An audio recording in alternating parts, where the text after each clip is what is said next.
लेकिन अब सीएनबीसी आवाज का मॉर्निंग पैनल आपको आपकी स्क्रीन पे रेडी होता हुआ नजर आ रहा है। इनफैक्ट सबके सब रेडी हैं। लाइए फिर टॉप कॉल्स का स्टिंग दिखाइए और रखिए। सचिन, हाय, गुड मॉर्निंग। सचिन, आज का सबसे प्रेफर्ड पिक कौन सा साहब? Good morning Ashish ji, good morning Virendra ji. यहाँ पर आईआरसीटीसी में पिछले कुछ दिनों में एक अच्छी शॉर्ट कवरिंग मूव नजर आई है। जिस तरीके से वीकली चार्ट्स पे एक बुलिश हैमर फॉर्मेशन था, उसका कंफर्मेशन पिछले हफ्ते में आया है। जिस तरीके से डेटा है, एक पॉजिटिव क्रॉसओवर है अपने डेली आरएसआई पे 50 के ऊपर का, एंड एक क्लस्टर ऑफ रेजिस्टेंस है लगभग अराउंड 1000 तक का। तो मुझे लग रहा है वहां तक ये पर्टिकुलर मूव एक्सटेंड होनी चाहिए। तो शॉर्ट कवरिंग बेस मूव है 940 के स्टॉप लॉस के साथ। मुझे लग रहा है यहाँ पर लॉन्ग्स चेस करने में कोई हर्ज नहीं है। अगर थोड़े से डिक्लाइंस होते भी है तो लगभग अराउंड 960 तक आप खरीदारी कर सकते हो। स्टॉप पहला टारगेट होगा अराउंड 986 का, बट पोजिशनली मुझे लग रहा है इस हफ्ते में 1000 के आसपास का स्विंग बनना चाहिए आईआरसीटीसी के फ्यूचर्स में।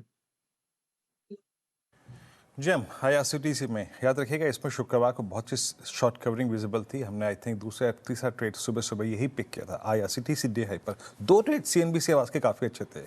आईआरसीटीसी तीन इनफैक्ट, एक था एस्ट्रल और तीसरा था बीएल, जिन्होंने बहुत अगर आप देखें अच्छा मूव दिया। पूरे दिन बातचीत हुई इन तीनों स्टॉक फ्यूचर्स पे। बहरहाल सचिन, दो स्टॉक्स प्लीज नजर पे रखिएगा। कोटक महिंद्रा बैंक और एचडीएफसी बैंक, ये दोनों सबसे कमजोर कड़ी रह चुके हैं निफ्टी बैंक की। दोनों खबरों में, इसीलिए कह रहा हूं एक बार नजर रखिएगा इन स्टॉक्स पे। मैं आऊंगा आपसे बातचीत करने। हर्षदा, दोनों दिग्गज बैंक्स क्यों रडार पे? यहाँ पर दोनों दरअसल फोकस में इसीलिए आ रहे हैं आशीष, क्योंकि जो डेवलपमेंट है वो इनके इंश्योरेंस बिजनेस से जुड़ा हुआ है। कोटक महिंद्रा बैंक, जहाँ पर ज्यूरिक इंश्योर करीब 70% स्टेक कोटक जनरल में खरीदता हुआ दिखाई देगा। 5560 करोड़ में सौदा होने का आसार बनते दिखाई दे रहे। पहले इरादा था 51% स्टेक सेल का और फिर बाकी 19% अगले 3 सालों में, लेकिन अब ये जो डेवलपमेंट्स आ रही कि 70% स्टेक सेल के साथ शुरुआत होती हुई दिखाई देगी। दूसरी तरफ एचडीएफसी बैंक को अप्रूवल मिल गया है कि 90% स्टेक ये एचडीएफसी क्रेडालिया में बेचते हुए दिखाई देंगे। इसीलिए दोनों ही काउंटर्स आज फोकस में। ओके, अब ये इंपॉर्टेंट है। एचडीएफसी बैंक स्टेबलाइज हुआ है, नहीं हुआ है, बॉटम बन चुका है, नहीं बन चुका है। एक दिन चला तो लगा था सब बदल रहा है, जब मैनेजमेंट की कमेंट्री बढ़िया सी आई थी, पर अगले 2 दिनों में वो सारे गेन्स गवा भी दिए थे एचडीएफसी बैंक ने।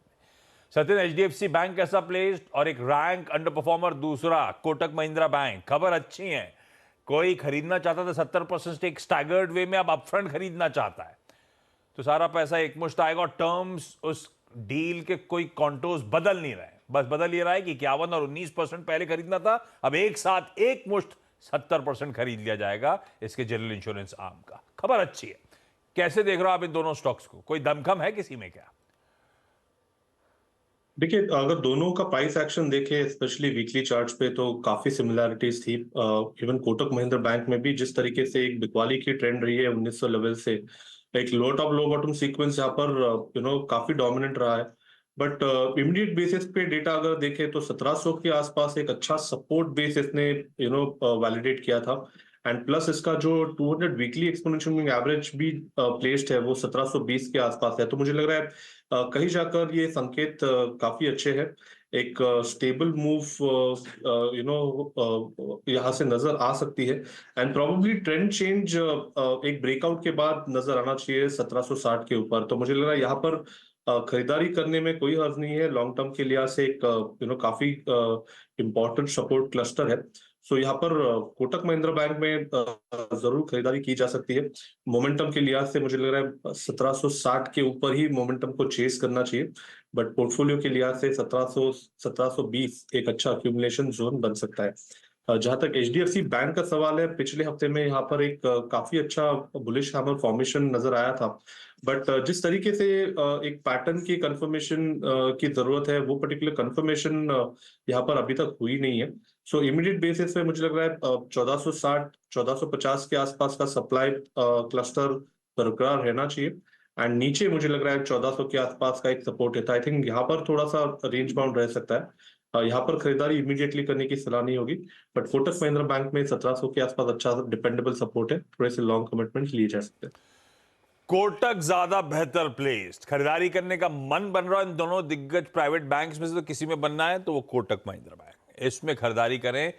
सैडली एचडीएफसी बैंक में अभी भी स्टेबिलिटी के साइंस नजर नहीं आ रहे। ये दिक्कत सरदर्द फिर बाजारों के लिए भी है कि सचिन जैसे एक्सपर्ट्स अभी भी क्वेश्चन मार्क लगाए हुए हैं उस दिग्गज हैवीवेट पे। सचिन, आपका इस समय का क्विक सिंगल? अर्षदा, यहाँ पर HAL में खरीदारी करने की सलाह होगी। इनफैक्ट 60 मिनट्स डेटा पे एक क्लासिक बुलिश फ्लैग फॉर्मेशन का ब्रेकआउट यहाँ पर हुआ है। एंड जिस तरीके से डेली चार्ट पे काफी बड़ा ट्रायंगुलर फॉर्मेशन है, तो आई थिंक एक मल्टी पैटर्न ब्रेकआउट है, तो काफी सस्टेनेबल मोमेंटम होना चाहिए। मुझे लग रहा है ड्यूरिंग द डे इटसेल्फ 3140 से लेके 3190 तक के टारगेट्स यहाँ पर अवेलेबल है। स्टॉप लॉस आपको लगभग अराउंड 3045 पे लगाना है एंड खरीदारी करनी है HAL के फ्यूचर्स में। ओके, HAL में एक अपॉर्चुनिटी तेजी की साफ बन रही है। इनफैक्ट ओवर द वीकेंड में पढ़ भी रही थी कि कई सारे डोमेस्टिक फंड हाउसेस के पोर्टफोलियो में HAL की वेटेज खासी बड़ी है, तो क्लियरली उसका एक रिफ्लेक्शन आगे भी आएगा। 3140 आपका पहला टारगेट है। चलिए कुछ और स्टॉक्स आपकी स्क्रीन पर लाना शुरू करते हैं जहां पर अच्छा खासा मोमेंटम साफ बना है। 3% ऊपर था जब हमने इंडस टावर मेंशन किया, अब 4% के गेन्स आ गए हैं। इस पर हो सके तो सचिन एक बार व्यू देंगे 250 पर क्या नई खरीदारी हो, कंसिडरिंग वो कल बोर्ड बैठक वोडाफोन की, वो इवेंट एकदम सर पर है। हर्षदा, इनफैक्ट एक काफी इंपॉर्टेंट क्लस्टर ब्रेकआउट यहाँ पर हुआ था फ्राइडे के सेशन में, लगभग 230 के आसपास। काफी बार हमने इसे सप्लाई प्रेशर के घेरे में आते हुए देखा है, बट जिस तरीके से इसने ये ब्रेकआउट दिया है, जिस तरीके से अभी भी मोमेंटम बरकरार है, मुझे लग रहा है मोमेंटम चेस करने में कोई हर्ज नहीं है। इमीडिएट बेसिस पे पैटर्न टारगेट लगभग अराउंड 280 के आसपास प्लेस्ड है, तो यहाँ पर 242 ऑन अ क्लोजिंग बेसिस मुझे लग रहा है स्टॉप लॉस आपको मेंटेन करना चाहिए।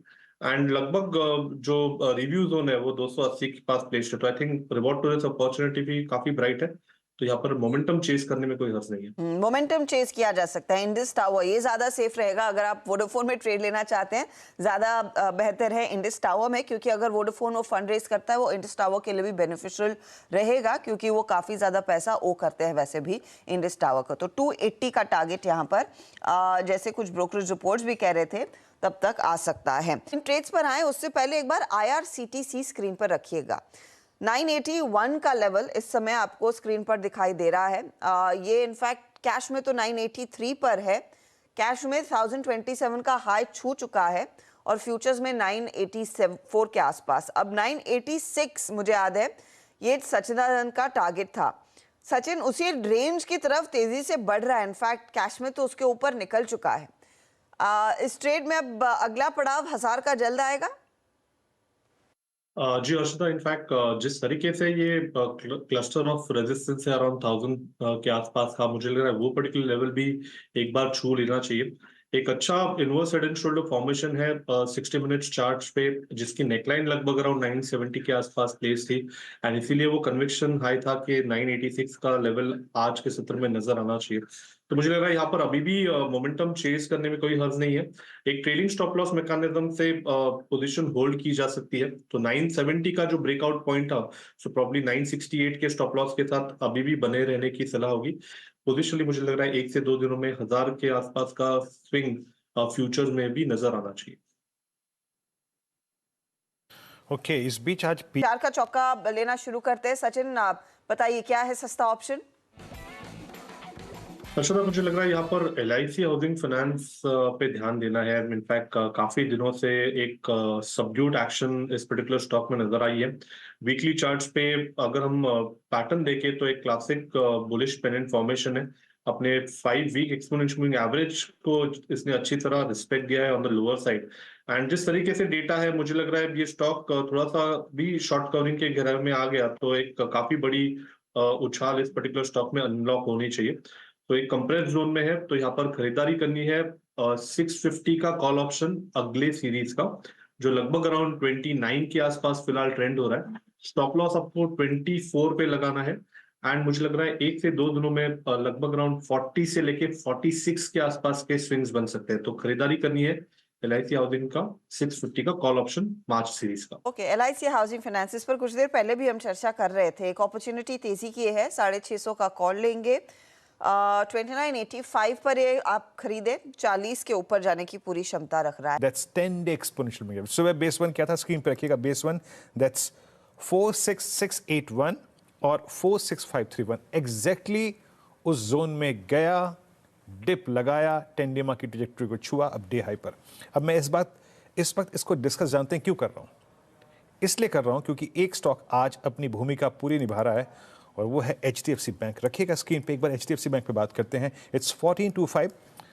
आज HDFC बैंक एक बार फिर से 10 डे की ट्रैजेक्टरी को रीगेन करता हुआ।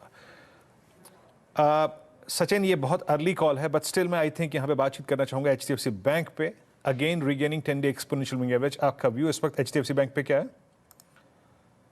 पर थोड़ा सा न्यूट्रल ही है, मुझे लग रहा है यहाँ पर रेंज बाउंड रहेगा काउंटर। जरूर ट्रेजेक्टरी ओपन है 1450 1460 के आसपास की, बट इंपॉर्टेंट होगा कि ये पर्टिकुलर लेवल आज वो होल्ड कर पाए। सो एक मेजर रेंज यहाँ पर जो नजर आ रही है 1400 से लेके 1460, आई थिंक इसी पर्टिकुलर रेंज में ये ऑस्किलेट होना चाहिए। फिलहाल अगर किसी की इंट्राडे में लॉन्ग पोजीशन बनाई है तो आई थिंक जो एक स्टार्टिंग में ओपन लो बना है 1417 का, तो आई थिंक उसी के आसपास को आपको स्टॉप लॉस लगाना चाहिए। एंड थोड़े से अगर डिक्लाइंस मिलते हैं 1425 के आसपास तो खरीदारी की जा सकती है। 1435 1440 एक रिव्यू जोन बन सकता है।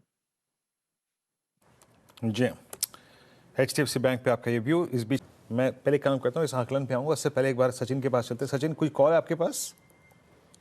जी वीरेंद्र जी, इनफैक्ट अभी अभी हमने हमारे क्लाइंट्स के साथ भी ये शेयर की है, तो डिस्क्लोजर होगा। शॉर्ट करना है परसिस्टेंट सिस्टम के फ्यूचर्स को। 8600 का एक इंपॉर्टेंट सपोर्ट था, ये इसने ब्रेक किया, प्लस अपना जो 5 and 20 एक्सपोनेंशियल मूविंग एवरेज है उसके नीचे की चाल लगभग आफ्टर दिसंबर यहाँ पर नजर आ रही है। तो मुझे लग रहा है ये थोड़ी सी वीकनेस गहराती हुई नजर आ सकती है। इमीडिएट बेसिस पे जो सपोर्ट है वो लगभग अराउंड 8200 8260 के आसपास प्लेस्ड है।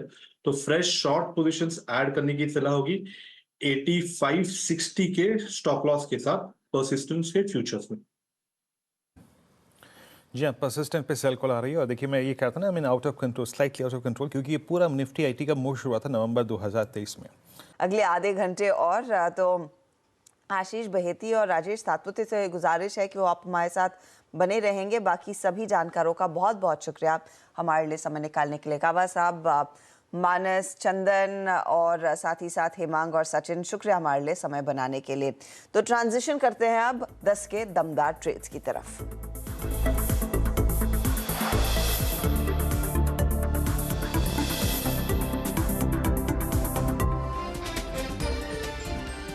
स्वागत